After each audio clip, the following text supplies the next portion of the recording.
उत्तराखंड के बागेश्वर जिले का एक छोटा सा गाँव साल 2016 गांव का नाम लेने की जरूरत नहीं, क्योंकि यहाँ की कहानी किसी एक इंसान की नहीं, हजारों लोगों की हकीकत है।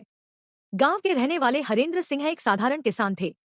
उनकी पैतृक जमीन, जिस पर उनके दादा परदादा ने खेती की थी, अचानक गांव के ही एक दबंग आदमी ने अपने नाम करा ली। हरेंद्र ने तहसील के चक्कर लगाए, पटवारी से लेकर वकील तक, लेकिन हर जगह एक ही जवाब, फाइल आगे बढ़ेगी, थोड़ा समय लगेगा।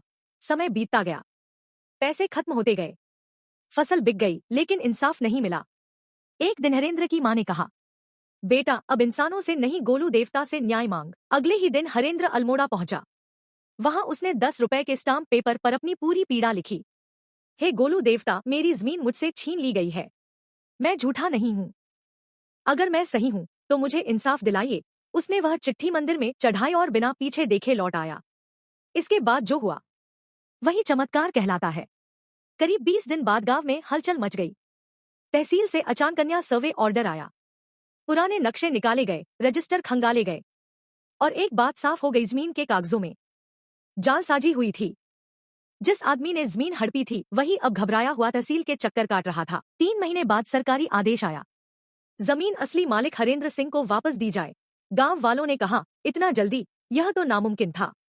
हरेंद्र चुपचाप अल्मोड़ा गया। इस बार हाथ में स्टाम्प पेपर नहीं था, इस बार हाथ में थी एक पीतल की घंटी। उसने मंदिर में घंटी बांधी और बस इतना कहा, न्याय मिल गया है। लेकिन गोलू देवता के लिए किसी ने लाइक सब्सक्राइब नहीं किया।